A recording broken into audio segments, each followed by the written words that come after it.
Sevgili dostlar merhaba. Bugün Ermenistan'dan, komşumuzdan, küçük komşumuz Ermenistan'dan bahsedeceğiz. Çünkü Ermenistan'da çok büyük bir değişim yaşanıyor. Bu değişime 100 yıllık bir değişim veya 200 yıllık bir anlayış devrimi desek yanlış olmaz. O kadar büyük bir dönüşümden, değişimden bahsediyoruz.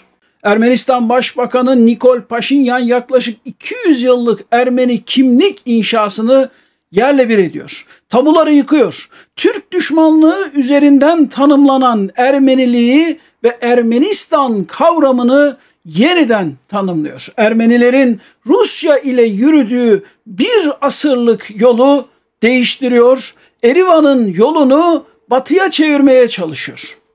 Bunu başarabilecek mi? Bilemiyoruz. Çünkü meydan okuması Paşinyan'ın boyundan büyük bir işe benziyor. Her an bir suikaste veya bir darbeye kurban gidebilir Paşinyan. Aynı şekilde bu işin sonunda Ermenistan kanlı bir iç savaşa da düşebilir. Çünkü Paşinyan bu tavrıyla ülkenin temel direklerinden birini, Ermeni Apostolik Kilisesi'ni karşısına aldı. Aynı şekilde aşırı Ermeni milliyetçisi gruplar, başta Taşnaklar ve Karabağ Klii olmak üzere milliyetçiler de Paşinyan'ı bir kaşık suda boğabilirler. En önemlisi Ermeni politikası ile iç içe olan Rusya'da çok kızgın. Küplere biniyor Putin. Paşinyan'ı çiğ çiğ yiyebilirler. Müsaadenizle meselenin geçmişiyle programa başlamak istiyorum. Çünkü geçmişi anlarsak bugün her şey onunla ilgili, bugünü daha iyi anlayabiliriz. Her şey bizimle de ilgili böyle baktığınızda, yani Osmanlı İmparatorluğu ile ilgili.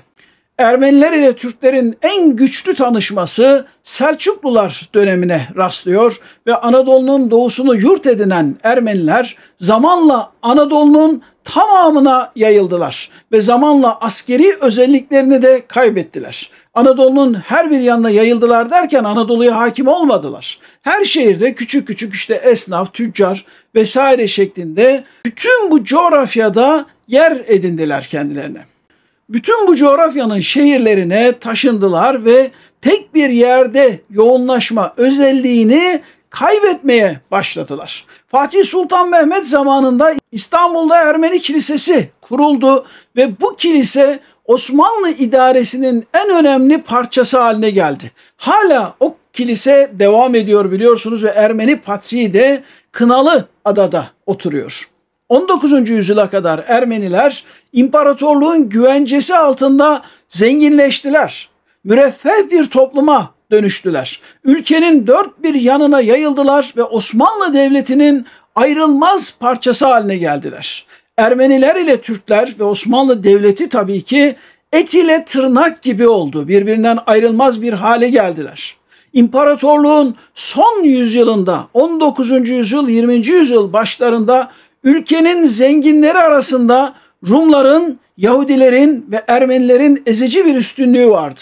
Anadolu'da bir şehre gittiğinizde buranın en zengini kim diye sorduğunuzda ya bir Ermeni çıkardı karşınıza, ya bir Yahudi ya da bir Rum çıkardı. Ermeniler diğer gayrimüslimler gibi sadece ticarette değil, devlet kademelerinde de yükselmeye başladılar. Örneğin 2. Abdülhamit zamanında bakan ve müsteşarlık gibi pek çok üst düzey makam Ermenilere verildi. 19. yüzyılda Ermenilerin dillerini veya inançlarını yaşamakta herhangi bir sorunları yoktu. Kendi dilleriyle, alfabeleriyle yazabiliyorlardı. Ama baktığımız zaman mesela 19. yüzyıl kayıtlarına Ermenilerin Ermeni alfabesini kullandığını ama metinlerin büyük bir kısmının yine Türkçe olduğunu görüyoruz. Ermeniler belki de Türklerle kaynaşmada en üst sıradaki etnik grup oldular. Bugün baktığınızda Ermenilerin pek çoğunu, Ermenistan'da yaşayanlar veyahut da Amerika'da yaşayan Ermenilerin pek çoğunun soy isminin Türkçe olduğunu görürsünüz. Mesela Kardeşyan gibi, Nalbantyan gibi. Türklük Ermenilerin içlerine sinmiştir. Kendi kültürleri haline bunu getirmişlerdir. Aynı şekilde Ermeni kültürünün pek çok özelliği, mesela Ermeni mutfağı, müziği vesairesi de Türk kültürünün parçası haline gelmiştir. Osmanlı bunları kendi potasında eritmiş, kendi malı haline getirmiştir bu kültürel özellikleri. Ne var ki 19. yüzyıl milliyetçilikler çağıydı, bölünmeler çağıydı, imparatorlukların sonunu getiren akımların çağıydı. Osmanlı topraklarında yeşeren Ermeni milliyetçiliği ve ayrılıkçı hareketleri dışarıdan Osmanlı topraklarına taşındı. Hikaye oldukça uzun. Bunu detaylara girerek sizleri sıkmak istemem. Ama dönemin Ermeni milliyetçiliğinin kaba özelliklerinden de bir iki cümle bahsetmek gerekiyor. Ermeni milliyetçilerinin o günkü hedefi, yani 19. yüzyıldaki hedefi, bugünkü Doğu Anadolu bölgesi, Doğu Karadeniz bölgesi ve Çukurova bölgelerini kapsayan kocaman büyük bir Ermenistan kurmak istiyorlardı. Hayalleri buydu. Kimi kaynaklarda, kimi kayıtlarda bu hayale Güneydoğu Anadolu bölgemizin de dahil olduğunu görebiliyoruz. Elbette bugünkü Ermenistan, bugünkü Gürcistan'ın bir kısmı ve Hazar Denizi kıyılarında bazı Azerbaycan toprakları da Büyük Ermenistan'ın olmazsa olmaz parçaları sayıldı. Başka bir deyişle Taşnakların, Hınçakların ve diğer Ermeni milliyetçilerin hayalindeki Ermenistan'ın 3 denizde toprakları olacaktı. Karadeniz kıyılarında, Akdeniz kıyılarında ve Hazar Denizi kıyılarında o Büyük Ermenistan'ın kıyıları, toprakları olacaktı. Ayrılıkçı Ermeni milliyetçiliği Osmanlı toprakları dışında başladı demiştik. Sonra Osmanlı'ya bunlar ihraç edildi. Taşnaklar da öyle, Hınçaklar da öyle. Birisi Kafkasya'da kuruldu, birisi İsviçre'de, Avrupa'da kuruldu. Hareketin en büyük destekçileri ise Rusya ve Fransa oldu. Fransa'nın gözü Çukurova bölgesindeydi. Bir ara Napolyon Çukurova veya Klikya bölgesinde bir Ermeni devleti kurulmasını istediğini de açıkladı. Bağımsız bir Ermeni devleti tabii ki Fransa'nın koruması altında olacak. Rusya ise Kafkaslardan Anadolu'ya sarkmayı umuyordu. Kafkasya'da, Doğu Anadolu'da Ermenilerin de yardımıyla Rus ordusunun önü açılacak ve Ruslar sıcak denizlere inme hayalini Kafkasya'dan Klikya'ya, bugünkü Çukurova'ya doğru kaydıracak ve Akdeniz'in sıcak sularına ulaşmış olacaklardı. 19. ve 20. yüzyıllar milliyetçilik çağlarıydı ve Osmanlı'da Hristiyan topluluklar birer birer bağımsız oluyorlardı. Yunanlar, Bulgarlar, Sırplar ve diğerleri. Ermeniler de bu modaya uydular ve kendilerine ait bir devlet istediler. Ancak burada bir sorun vardı, ciddi çıkmazları vardı. Her şeyden önce ilk başlarda Ermenilerin büyük kısmı onlara destek vermedi. Bu nedenledir ki 20. yüzyılın başında 19. yüzyılın sonunda Ermeni terörünün ilk kurbanları yine Ermeniler olmuştur. Neden destek vermiyorlar? Çünkü rahatlar. Kasabanın en zengin adamı olduğunuzu düşünün. En zengin adamısınız. Ermenice istediğiniz gibi konuşuyorsunuz. Kiliseniz var, dininizi, ibadetinizi yerine getiriyorsunuz. Ve bir takım gençler çıkıyor. Hani sizin gözünüzden zıpır gençler 18-20 yaşında biz devlet kuracağız diyorlar. Siz o zaman soruyorsunuz bir Ermeni tüccar olarak. Neden? Zaten benim devletim var. Osmanlı Devleti'nden en çok istifade edenler Ermeniler, Yahudiler, Rumlar. Rumlar hani ayrı bir devlet kurulduktan sonra bile, Yunanistan kurulduktan sonra bile Osmanlı Devleti içerisinde hala en rahat topluluklar arasındaydılar. İkinci olarak yani Ermeni milliyetçiliğinin ikinci handikapı çıkmazı, Ermeniler Anadolu'nun hiçbir vilayetinde çoğunluğu oluşturmuyorlardı. Şehir merkezlerinde dahi en fazla %25, %30 yani en çok oldukları yerde bile bu seviyelere geliyorlar. Çoğu yerlerde o seviyeyi de tutturamıyorlardı.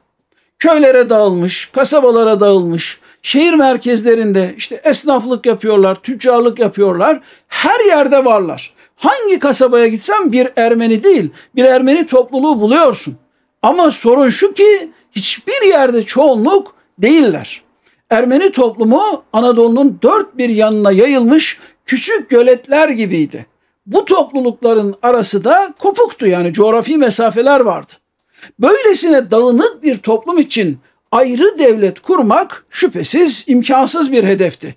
Gerçi Bulgaristan'da bağımsızlığını ilan ettiğinde Bulgaristan'da Bulgarlar çoğunlukta değildi. Türklerin sayısı Bulgarlardan fazlaydı. Ama Yine de Bulgarlar belli bir bölgede kesifleşmişlerdi, yoğunlaşmışlardı. Bu da ayrı bir devlet kurma çabasını kolaylaştırdı. Ermeni milliyetçiliğinin üçüncü çıkmazı ise Osmanlı'yı yenecek büyük bir orduya, silahlı gruba sahip olmayışlarıydı.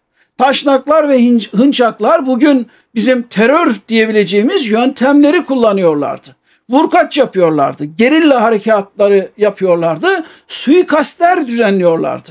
Bizim tarihimizde işte bombayla bir siyasiyi öldürme, suikast girişimi yine Ermeniler tarafından yapılmıştır. İkinci Abdülhamit'e işte Yıldız Sarayı, Yıldız Camii arasında yapılan saldırı böyle bir saldırı. Ermenilerin işte Osmanlı Bankası'na da yine bombalı saldırıları var.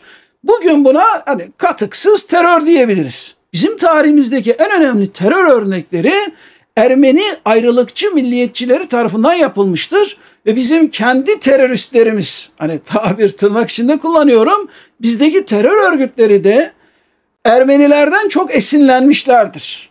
Onları öğretmen gibi alıp onların yöntemlerini kullanmışlardır. Fakat hani bu yöntemlerle ayrı bir devlet kurmak, Osmanlı'yı yıkmak oldukça zordur. Hatta neredeyse imkansızdır. Böyle de olmuştur.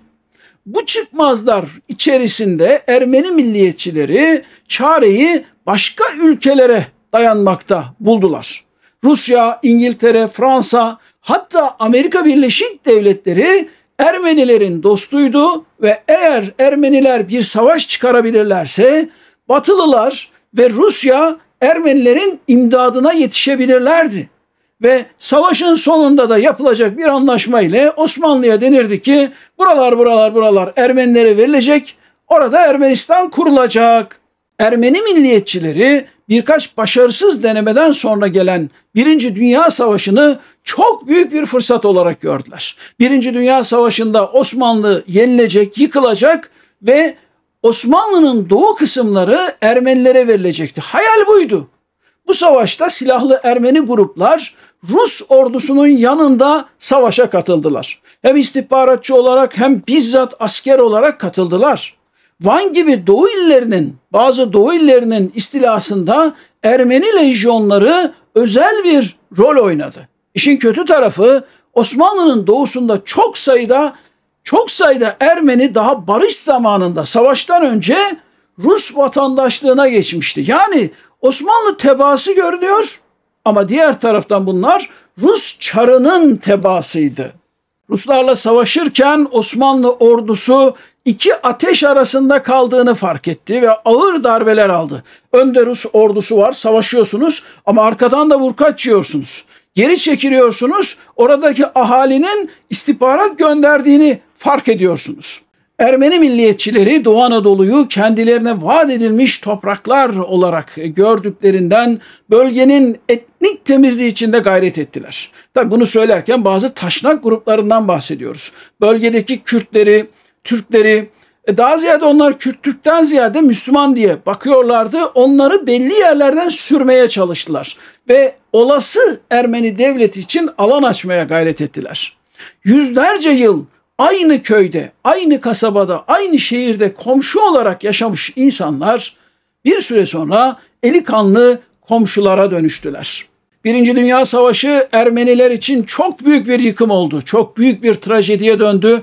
İstanbul hükümeti bilhassa Doğu illerindeki Ermenileri o dönem Osmanlı toprağı olan bugünkü Suriye ve Lübnan'a sürdü. Tehcir etti, yani zorla göç ettirdi. Çok sayıda Ermeni çatışmalarda ve savaş koşullarında, yolculuk koşullarında hayatını kaybetti. Salgın hastalıklar, açlık, kıtlık ve ganimet elde etmek için çevreden gelen çete saldırıları, bunlar Ermenilerin belini kırdı. Yurtlarından oldular, evlerinden oldular. İşte Malatya'da, Erzurum'da, aklınıza gelecek işte Sivas'ta, orada burada yıllarca, 10 yıllarca hatta asırlarca yaşamış olan Ermeniler köklerinden koptular ve savrulup gittiler. Savaş bitip barış müzakereleri başladığında ise önde gelen Ermeni diplomatlarından Bogos Nubar Paşa Ermenilerin Birinci Dünya Savaşı'na aktif olarak katıldığını ve silahlı olarak Osmanlı'ya karşı savaştığını söyledi. Ve dedi ki bir barış masası kuruyorsanız bizi de çağırmalısınız. Ermeniler de savaşın tarafı sayılmalı ve bize de hani bu savaşı Osmanlı kaybettiği için biz de karşı tarafta yer aldığımız için bize de toprak vermeniz gerekir dedi Bogos Nubar Paşa. Fakat Nubar Paşa'nın isteklerine uyulmadı, görmezden gelindi ve Ermeniler barış görüşmelerinde de yüzüstü bırakıldılar. Kafkasya'da kısa süreli ve küçük bir Ermenistan devleti deneyimi olduysa da birkaç yıl yaşayan bu devleti Sovyetler Birliği adeta yuttu. Ve 1991 yılına kadar Ermeniler bir daha devlet sahibi olamadılar. Diyebiliriz ki 19. ve 20. yüzyıllar boyunca inşa edilen yeni Ermeni kimliğinin tipik özelliği Türklerden nefret etmekti ve sırtını Ruslara dayamaktı. Bu milliyetçilik kendi gücü olmadığından, yani kendinden bir güçle hareket etmediğinden, başka devletlerin gücü üzerinden bağımsız bir devlet kurmayı hayal etti. Defalarca başarısız oldu ve diğer devletlerce defalarca yüzüstü bırakıldı. Ama buna rağmen romantik Ermeni milliyetçiliği aynı varsayımlara her seferinde daha güçlü sarıldı. Yarayı kanatmayı bir alışkanlık haline getirdi. Acılardan bir milliyetçilik inşa etmeye çalıştı. Bakınız, normalde milliyetçilik zaferlerden inşa edilir. İşte Türk milliyetçiliği dediğiniz zaman geçmişteki yenilgilerinizi hatırlayıp durmazsanız, işte İstanbul'u fethettik, Anadolu'yu fethettik, Çin'i şöyle yendik, Rusları böyle mahvettik, Avrupalılara, Haçlılara şunu yaptık, bunu yaptık. Hep bunları anlatırsınız. O Türk tarihinde yenilgi yok mu? Var. Ama yenilgiyi öne çıkarmazsınız. Bu İngilizler için de böyledir, Fransızlar için de böyledir, Ruslar için de böyledir. Ama dönüp Ermeni milliyetçiliğine baktığınızda tuhaf bir şey görürsünüz. Ermeniler sürekli olarak şurada şöyle katledildik, burada böyle mahvedildik, burada şöyle canımıza okundu, burada üzerimizde tepinildi. Bir tek zafer göremezsiniz. Yani bu bir Karabağ birinci işgali, yani 90'ların başındaki işgalini bir yana bırakacak olursanız hep acılardan beslenen arabesk bir milliyetçilik vardır Ermeni tarafında.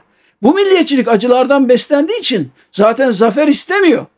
Sürekli yenilginin devamını istiyor. Bir anlamda acıyı yeniden üretiyor. Bunun da üreticileri bir taşnaklar oldu, radikal Ermeni milliyetçileri oldu, bir de kilise oldu. Kilise de kimliğini böyle korudu. Sadece Türklere, Müslümanlara karşı değil, diğer Ermeni kiliselerine karşı da Ermeniliğin farkını kilise böyle ortaya koymaya çalıştı. Şimdi bu süreçte tabii Ermeni milliyetçiliğinin böyle gelişmesinde bir ayak daha var, o da diaspora. Toprağı olmayan, devleti olmayan bu insanlar Amerika'da, Fransa'da, Avrupa'nın çeşitli ülkelerinde, Rusya'da, Kanada'da, buralarda bir hayali Ermenistan zihinlerinde inşa ettiler. Bu maddi bir şey değil. Ve o acılardan en çok beslenenlerin başında diaspora Ermenileri geldi. Diasporada, yani başkalarının ülkelerinde daha romantik, daha maceracı, daha hayalci bir Ermeni kimliği inşa edildi. Zaten Ermeni milliyetçiliğinin en büyük zorluğu bir devlete sahip olamayışıdır. Çünkü devlet sahipliği, ülke sahipliği bir milleti genelde daha sorumlu ve daha gerçekçi yapar. Ayaklarınız yere basar. Özellikle son 100 yılda taşnaklar ve kilise tarafından, buna bir de diaspora kurumlarını ekleyebiliriz, inşa edilen Ermeni milliyetçiliği hayal dünyasında yaşadı durdu. Hala çok büyük bir Ermeni devleti kurmayı amaçlıyorlardı. Ve Türkiye'nin doğusunu Batı Ermenistan diye çağırıyorlardı. Bu aşırı duygu ve düşünceler Sovyetler Birliği ve Fransa tarafından 20. yüzyılda da desteklendi. 1970 ve 1980'li yıllarda ortaya çıkan Ermeni terörü, Asala gibi, Jikak gibi Ermeni terör örgütleri bunun en açık tezahürleridir.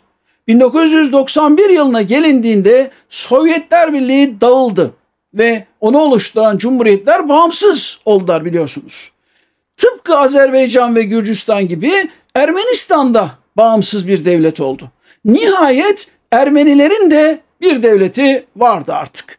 Ermenistan'ın ilk cumhurbaşkanı Levon Ter-Petrosyan geçmişin acı tecrübelerinden dersler çıkarmış biriydi aslına bakarsanız. Ermenistan'ı gerçekçi temeller üzerine inşa etmek istiyordu Levon Ter-Petrosyan.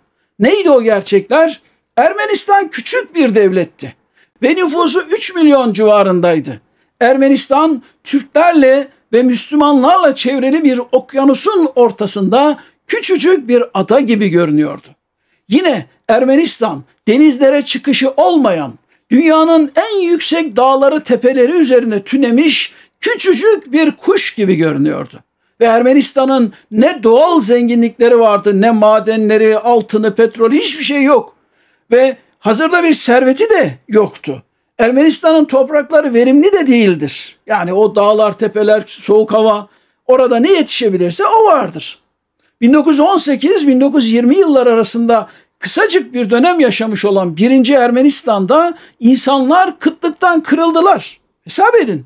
Her 4 Ermeniden biri o kıtlık ve açlıkta hayatını kaybetti. İnsanlar ölmemek için işte ağaçların kabuklarını, deri parçalarını, hatta birbirlerini, kedileri, köpekleri yediler. 1918-1920 arasındaki Ermenistan'dan bahsediyorum. Ve yeni kurulan 1991'de kurulan Ermenistan'da ağır kış koşulları, deprem etkisi ve diğer nedenlerden dolayı kıtlık yaşamaya başladı. Yani 90'lı yıllarda da kıtlık yaşadı Ermenistan. Levon Ter-Petrosyan taşnak kafasıyla bu devletin uzun süre yaşayamayacağını anladı ve Türkiye ile iyi ilişkiler geliştirmeye çalıştı. Yani mentaliteyi kırmaya, değiştirmeye çalıştı. Aynı dönemde Ankara'da, Türkiye'de Ermenilerin bir devleti olmasını memnuniyetle karşıladı ve bunu barış için bir fırsat olarak değerlendirdi. Çünkü karşısında muhatap olarak artık Taşnaklar, Asala veya Hınçaklar gibi eli silahlı terör grupları değil, bir devlet vardı. Bu nedenle Türkiye Ermenistan'ı hemen devlet olarak resmen tanıdı ve kıtlık döneminde Ermenistan'a buğday yardımında bulundu, gıda yardımında bulundu. Özal ve Demirel Ermenistan ile kalıcı bir barış için özel gayret gösterdi. Ne yazık ki 1991'den itibaren romantik ve maceracı Ermeni milliyetçiliği yeni Ermenistan'a da hakim olmaya başladı. Levent Ter-Petrosyan Cumhurbaşkanı olmasına rağmen radikal Ermeni milliyetçiliğini engellemeyi başaramadı. Onlara göre Büyük Ermenistan'ı kurmak için büyük bir fırsat doğmuştu. Azerbaycan ve Gürcistan en zayıf dönemlerindeydi. Sovyetler Birliği yıkılmış, bunlar daha devlet olmanın farkında değiller. Ve Ermeni güçleri Karabağ ve Nahçıvan başta olmak üzere bölgede yayılmaya başlayabilirdi. Ermeni milliyetçileri böyle düşündüler. Radikal Ermeni milliyetçileri bu davalarında tüm dünyaya yayılmış ve zengin olmuş Ermeni diasporasının da ve elbette Rusya devletinin de kendilerine yardım etmesini umdu.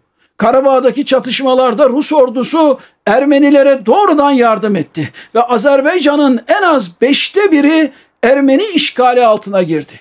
Bu işgalde Rusya ve Ermenistan, Ermeni güçleri birlikte hareket ettiler. Bu işgal çok kanlı oldu, çok acıklı oldu. İşkence ve eziyet sahneleri akıllarda kaldı. İki komşu devlet arasına daha devletleri yeni kurarken kin ve nefret girdi. Azerbaycan'da 1 milyona yakın insan kaçkın, yani göçmen durumuna düştü. Ermenistan'da ise kanlı savaş aklı selimi yendi ve iktidara en radikal, en maceracı fikirler hakim oldu. Levon Ter-Petrosyan aklındaki Ermenistan'ı kuramadı ve kısa bir süre sonra iktidara Koçaryan gibi, Sarkisyan gibi, Karabağ çetesi de denilen savaşçı siyasiler geldiler, cumhurbaşkanı oldular ve Ermenistan bölgede gerçekçilikten uzak, reel jeopolitik değerlendirmelerden uzak, yayılmacı politikalarını sürdürmeye çalıştı. Tüm bu süreçlerde Moskova Ermenistan'ın arkasındaydı. Daha doğrusu Ermenistan'ı bir kuklayı yönetir gibi yönetiyorlardı. Ermenistan'ın Türkiye ve Azerbaycan sınırlarında Rus askerleri nöbet tutmaya başladı. Gümrü'de bir Rus üssü kuruldu. Bu yıllarda Ermeni devleti Türkiye'nin doğu bölgelerini kurtarılması gereken Batı Ermenistan olarak adlandırmaya devam etti. Karabağ Ermeni işgali altındaydı. Hatta Karabağ'ın çevresindeki bazı vilayetler de onların işgali altındaydı.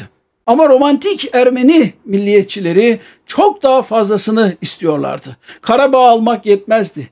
Azerbaycan'ın 1/5'ini almak yetmezdi. Neden Nahçıvan'ı da almasınlar? Neden daha fazlasını almasınlar? Hep o hayallerle yaşadılar. Bu düşünceler öylesine gerçeklerden kopuktu ki Ermeniler hayal dünyasında aç ve bilaç yaşıyorlardı. Zengin Ermeni diasporasından Ermenistan'a kucak dolusu para gelmemişti. Rusya'nın desteği Ermenistan'ı zengin yapamamıştı. Rusya'nın kendisi zengin olamadı. Ermenistan'ı nasıl zengin yapsın?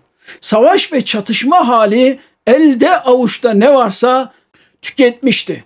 Türkiye ve Azerbaycan sınırları kapalı olduğundan ve Gürcistan'da derde çare olmadığından tıpkı İran gibi Ermenistan kendi içine kapalı, izole bir devlete dönüştü. Kısacası Ermenistan eriyordu, tükeniyordu. Gençler ülkeyi terk etmeye başladılar. Başka ülkelere iş aramaya gittiler. Hatta Türkiye'ye bile geldiler iş aramak için, iş bulmak için. Komşu Azerbaycan'ın nüfusu son 35 yılda hızla artarken Ermenistan'ın nüfusu eridi de eridi. Azerbaycan 1990 yılında 7 milyon kişiydi. Bugün Azerbaycan'ın nüfusu 10,5 milyona çıktı. 7 milyondan 10,5 milyona. 1992 yılında 3 milyon 630 bin nüfusu olan Ermenistan ise bugün 3 milyondan daha az bir nüfusa sahip. Başka bir deyişle son 35 yılda Azerbaycan nüfusuna bir Ermenistan kadar daha nüfus eklenirken Ermenistan yaklaşık 700 bin kişi eridi. İnsanlar dünyanın dört bir yanına saçılmaya devam etti. Aklı başında biri bu manzaraya baktığında Ermenistan'ın yok olmakta olduğunu rahatça görebilir. Bundan 20 yıl kadar önce Kaliforniya'dan bir Ermeni milliyetçisiyle konuşmuştum. Bana o milliyetçi demişti ki Doğu Anadolu'yu bize vermelisiniz. Ya sizin ülkeniz büyük. Doğu Anadolu vilayetleri bize ait. Bize verin bunları demişti. Hatta isteğine daha sonra Adana'yı, Trabzon'u falan da ekledi bu Ermeni milliyetçisi. Ben de kendisine bunun çok uçuk bir talep olduğunu söyledim. Ama bir an için Türkiye'nin bunu kabul ettiğini varsaysak dahi bunun Ermenistan için iyi değil, kötü olacağını kendisine hatırlattım. Ermenistan biter dedim. Yani biz dedim Doğu Anadolu'yu size versek, buna bir de Adana'yı, Trabzon'u eklesek dünyada Ermenistan diye bir ülke kalmaz. Neden? Çünkü böyle bir birleşmede Ermeniler azınlıkta kalır. Hem de bayağı bir azınlıkta kalır. Siz elinizdeki ülkeyi de kaybedersiniz. Siz dedim ne istediğinizi bilmiyorsunuz. Gerçekten de ben bunları söylediğimde o Kaliforniya Ermenisi, Ermeni milliyetçisi kişi çok şaşırmıştı. Belli ki gerçeklerden habersizdi, hayal dünyasında yaşıyordu. Nitekim Ermeniler Karabağ ve çevresini işgal ettiler. Ne oldu? Buradan ne ellerine geçti ki? Ellerine hiçbir şey geçmedi. Zaten Karabağ dediğiniz yer dağın üzerinde bir bağlık, işte ne bileyim bir alan. Hani Azerbaycanlılara sorarsanız burası dünyanın en güzel yeri, cennet gibi bir yer. Ermenilere sorarsanız burası cennet gibi bir yer. Ama yani reel şeye geldiğimiz zaman, ayağımız yere bastığı zaman baktığımızda Karabağ'da ne bir petrol var ne bir gaz var. Ha, ileride çıkar bilemem. Ve Ermeniler de burayı 30 yıl işgal ettiler, işgal altında tuttular. Ellerine hiçbir ekonomik getiri geçmedi, hiçbir şey geçmedi. Şu anki Ermenistan Başbakanı Nikol Paşinyan biraz önce yaptığımız tespitleri yaparak iktidara geldi. İkinci olarak Ermenistan'ın Rusya dünyasında yaşadıkça büyüyemeyeceğini de anladı Paşinyan. Ermenistan'ı Batı'ya, Avrupa ve Amerika dünyasına taşımayı hedefledi. Bu vaatlerle iktidara geldi Nikol Paşinyan. Ülkenin ekonomik kalkınması ve siyasi liberalizasyonu için bu gerekliydi. Ermenistan'ın yönünü değiştirmek gerekiyordu. Ermenistan ve Ermenilik kavramlarını değiştirmek gerekiyordu. Aksi takdirde Ermenistan fakirlik ve otoriteryenlik içinde boğulup gidecekti. 2022. Karabağ Savaşı Paşinyan'ın tahminlerini, tespitlerini doğruladı, kanıtladı. Ve Ermeni ordusunun kağıttan bir kaplan olduğu, Ermenistan'ın içinin boş olduğu kısa sürede anlaşıldı. Savaş sadece 44 gün sürdü ve Azerbaycan ordusu Ermeni ordusunu adeta ezdi geçti. Güvenliğini tamamen Rusya bırakmış olan Erivan hükümeti bu savaşta Rusların kendilerini korumadığını, ihanet ettiğini böyle bir duyguya kapıldılar. Azerbaycan 2023 Eylül'ünde Karabağ operasyonunu başlattığında Nikol Paşinyan Azerbaycan ordularının önünde Erivan'a kadar tüm yolların açık olduğunu anladı. Eğer Bakü isteseydi, Azerbaycan isteseydi o gün Ermenistan'ın tamamını da işgal edebilirdi. Rusya Ermenistan'a gerekli korumayı sağlamıyordu ve Ermeni ordusu çok ama çok zayıftı. Erivan acı gerçeğe tam anlamıyla uyanmıştı. Böylece Karabağ'da 30 yıllık işgal tamamen sona erdi. Karabağ'daki hemen hemen tüm Ermeniler kendi istekleriyle Ermenistan'a göç ettiler. Nikol Paşinyan şunu anlamış durumda. Ermenistan zorlu bir coğrafyada tek başına zayıf ve küçük bir ülke. Bu nedenle öncelikle komşuları Türkiye ve Azerbaycan ile barışmak zorunda. Bunun için ise Ermenistan'ın yayılmacı dili bırakması gerekiyor. Yani 3 milyonluk Ermenistan'ın yanı başındaki 85 milyonluk Türkiye'ye horozlanması, işte gelirsem oranın yarısını alırım ha demesi kadar safça, gerçeklikten uzak, hatta ahmakça bir şey olamaz. Bunu anlayan kim oldu? Nikol Paşinyan oldu. Ankara ve Bakü Ermenistan'dan anayasasını değiştirmesini istiyor. Anayasasında yer alan ve komşularını işgal iması içeren ifadelerin kaldırılmasını bekliyor. Paşinyan şu anda bunu gerçekleştirmeye çalışıyor ve ısrarla Ermenistan'ın mevcut haliyle bir devlet olduğunu, mevcut sınırları dışında bir hayalinin olmaması gerektiğini, Ermenistan'ın bu küçük toprak olduğunu söylüyor. Başka ülkelerde gözlerinin olmadığını iddia ediyor, bunu ispat etmeye çalışıyor. Ama asıl mücadelesi kendi halkıyla, kendi kurumlarıyla, radikal ve maceracı milliyetçilerle. Paşinyan'ın bir diğer radikal çıkışı ise 1915 tehciriyle ilgili oldu. Ermenistan 1915'i Ermeni soykırımı olarak anıyor ve soykırım kavramı son 100 yılda Ermeni kimliğinin temel taşı haline getirildi. İşte Paşinyan bu temel taşı kırıp parçalamak istiyor. Ermeniliği başka kavramlar üzerine oturtmak istiyor. Çünkü 1915'i soykırım diye tanımlarsanız Türkleri kadim düşman saymış olursunuz. Ve bundan sonraki dönemde Türkler sizinle çalışmak istemez. Siz de Türklerle birlikte çalışamazsınız. İçinizden gelmez. Meseleyi sadece katliamlar üzerine, karşılıklı öldürmeler üzerine kuramazsınız. Bundan vazgeçmek, çıkmak zorundasınız. Paşinyan diyor ki 1915'i biz Ermenilere pazarlayan, soykırım diye sunan Ruslar oldu. Bu diyor bir Rus projesidir, bir Rus komplosudur. Ama bu bize çok zararlıdır. Eğer biz 1915'e soykırım dersek, onun üzerine bütün ilişkileri kurmaya kalkarsak sonsuza kadar burada savaşmamız gerekir ve bu savaştan da bizim galip ayrılamayacağımız nettir diyor Ermenistan Başbakanı Nikol Paşinyan. İşin doğrusu böyle bir çıkışı kimse beklemiyordu.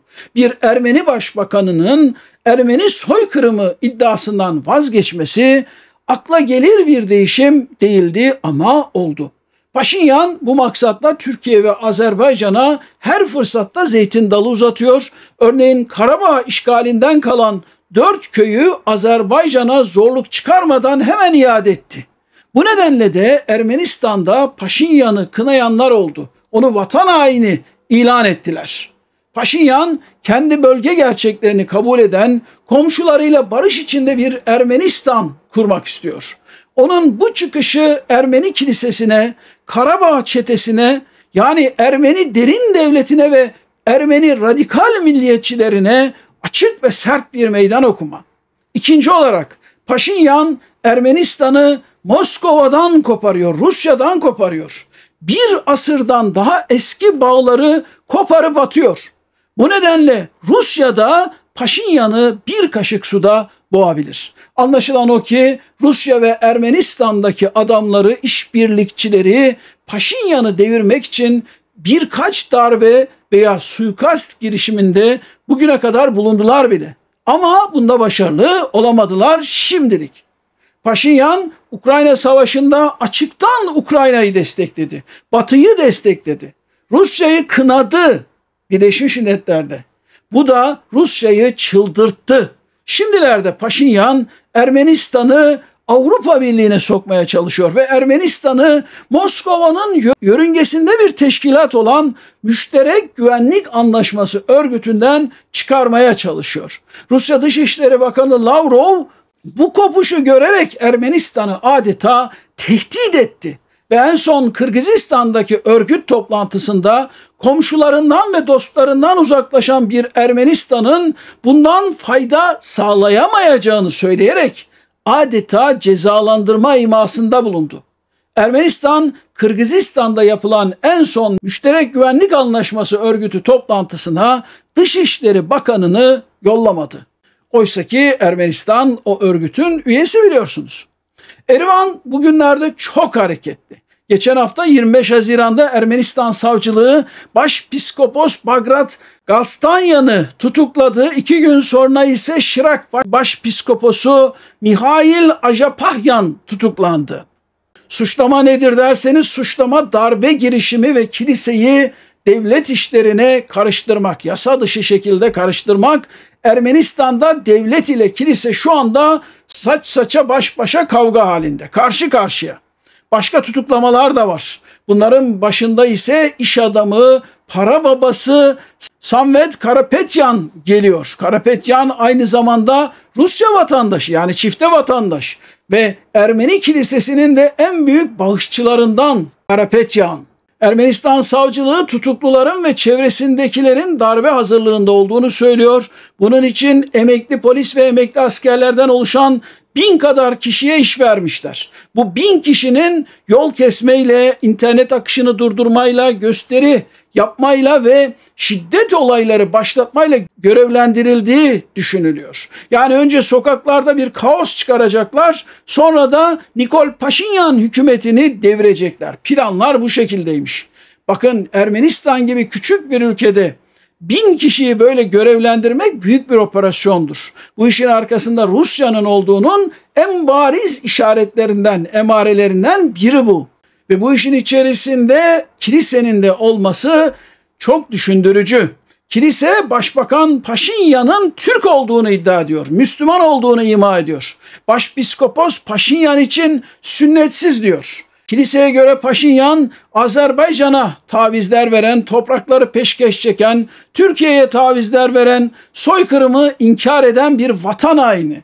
Başbakan Paşinyan ise Hristiyan olmadığı iddialarını reddediyor, ispata hazır olduğunu söylüyor. Ermeni Kilisesi Patriği II. Karakin'e seslenerek Paşinyan, sünnetli olup olmadığımı ispatlamaya hazırım. Ama sormak isterim, Patrik Hazretleri bekarlık yeminini bozdu mu, bozmadı mı? Çocuğu var mı, yok mu dedi. Bu iddiaya göre Ermenistan Patriğinin gayrimeşru çocuğu bulunuyor ve bu haliyle de doğal olarak din adamı olması kabul edilemez. Paşinyan, Ermeni kiliselerinin depolara dönüştürüldüğünü söylüyor. Darbe hazırlığında önemli istasyonlara çevrildiğini söylüyor. Kilise ile Erivan arasındaki kavgada Moskova ise kilisenin yanında duruyor. Rusya Dışişleri Bakanı Lavrov Ermeni kilisesini övdü. Kilise adamlarının haksız ve hukuksuz muameleye uğradıklarını ima etti. Her şey anayasaya uygun olmalı dedi. Lavrov ayrıca Ermenistan'ın CSTO'dan ayrılıp Avrupa Birliği'ne katılma çabasını kastederek Ermenistan'ın müttefiklerinden, en yakın ortaklarından ve komşularından uzaklaşması durumunda bunun Ermeni halkının çıkarına olmayacağını anlıyoruz diyerek aba altından sopa gösterdi. Yani Ermenistan'ı tehdit etti.